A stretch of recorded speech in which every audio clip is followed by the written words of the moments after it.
2026 yilgi Toyota Yaris bu ixcham avtomobillar orasida o'zining zamonaviy dizayni, yoqilg'i tejamkorligi va ishonchliligi bilan ajralib turadigan modeldir. Yangi Yaris o'zining har bir detalida yangilanishni aks ettiradi, tashqi ko'rinishdan tortib, ichki texnologiyalarigacha. Yangi Yarisning dizayni yanada sportiv va aerodinamik shaklga ega.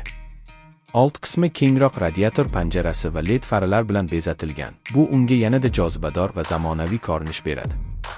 Orqa tomonda esa yangilangan stop chiroqlar va nozik spoiler avtomobilga sport uslubini qo'shadi. Korpus uchun bir nechta yangi rang variantlari ham taqdim etilgan. Ichki qismi esa qulaylik va texnologiyani uyg'unlashtiradi. Yangi multimedia tizimi 9 dyuymli sensorli ekran bilan jihozlangan bo'lib, Apple CarPlay va Android Auto funksiyalarini qo'llab-quvvatlaydi. Sifatli materiallardan tayyorlangan salon, yumshoq o'rindiqlar va keng joy bu Yarisni kundalik hayotda yanada yoqimli tanlovga aylantiradi.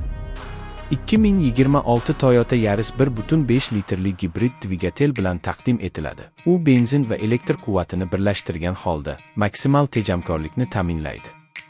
O'rtacha yoqilg'i sarfi 100 kilometrga atigi 3.8-4.2 litrni tashkil etadi. Bu esa uni o'z sinfida eng samarali avtomobillardan biriga aylantiradi. Avtomat uzatmalar qutisi silliq almashadi, shahar va magistral yo'llarda mukammal boshqaruvni ta'minlaydi. Xavfsizlik tizimlari ham sezilarli darajada yangilangan. Toyota Safety Sense 3.0 tizimi avtomatik tormozlash, chiziqni ushlab turish, yo'l belgilarini aniqlash va moslashuvchan kruz nazorati kabi funksiyalarni o'z ichiga oladi.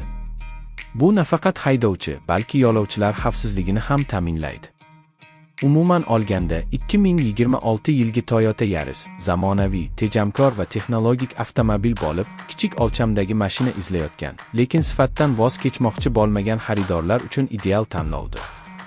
Yangi Yaris har bir yo'lda sizga ishonch va zavq bag'ishlaydi.